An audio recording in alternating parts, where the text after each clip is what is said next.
Nous sommes de retour sur le plateau de TV Finance pour cette édition du 6 juillet 2023. Merci beaucoup. Si vous nous rejoignez à l'instant, merci beaucoup pour votre fidélité. Juste avant de retrouver Thomas Andrieux en duplex qui va commenter pour nous l'ouverture de la séance à Paris, on va aller faire un détour par le Palais Brongniart où le CAC 40 à l'ouverture cède jusqu'à 1,21%. Les investisseurs refroidis par le ton employé dans les minutes du FOMC publié hier soir après la clôture, très nettement après la clôture en Europe, ton très hawkish et dans lequel surtout on apprend que les membres du FOMC sont plutôt unanimes à l'idée que de nouveaux tours de vis seront effectués de la part de la Réserve fédérale américaine d'ici à la fin de l'exercice 2023. Voilà.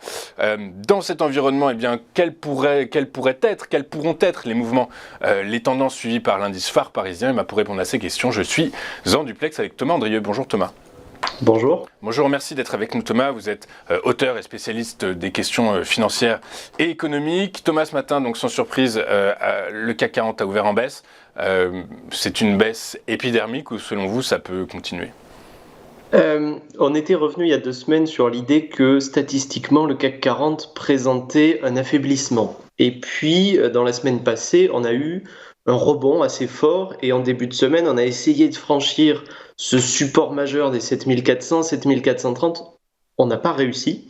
Et d'ailleurs, il y avait un signal contradictoire entre l'analyse technique, qui était plutôt favorable si on dépassait cette zone, et l'analyse statistique, qui est un peu la boussole et qui ne trompe pas en général, et qui montrait que le CAC 40 était toujours dans une position de faiblesse, une position où la pression vendeuse restait supérieure à la pression acheteuse.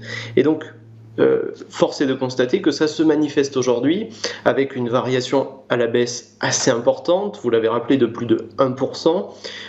Sur les futurs, ce matin, c'était intéressant de regarder parce que on avait une pseudo-défense de la zone des 7280, 7250 même à la baisse. Et cette zone, c'est pas n'importe quelle zone puisque ça correspond à 61,8% du retracement de la dernière vague haussière.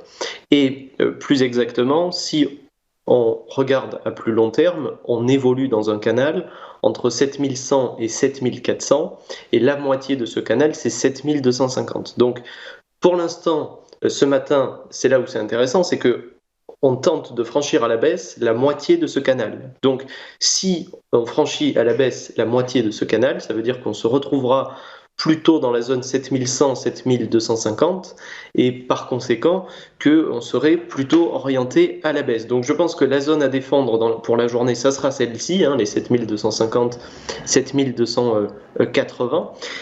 En tout cas, ça montre effectivement que les baissiers, les vendeurs sont toujours là, l'ont, j'ai envie de dire statistiquement, toujours été malgré le rebond de la semaine dernière. Et on se retrouve dans ce contexte où la situation statistique maintenant concorde avec la situation technique. Encore une fois, on est dans une situation qui est pour l'instant plutôt canalisée sur le plan technique.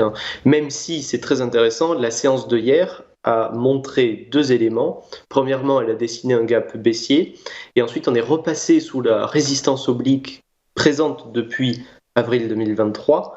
Et on est repassé sous la moyenne mobile à 200 périodes à 4 heures, etc. Bon, tout ça pour dire que sur le plan technique, effectivement, maintenant, on est plutôt aussi baissier. Mais encore une fois, on peut aller chercher des supports. C'est la 3e séance de baisse, donc c'est quand même non négligeable aussi.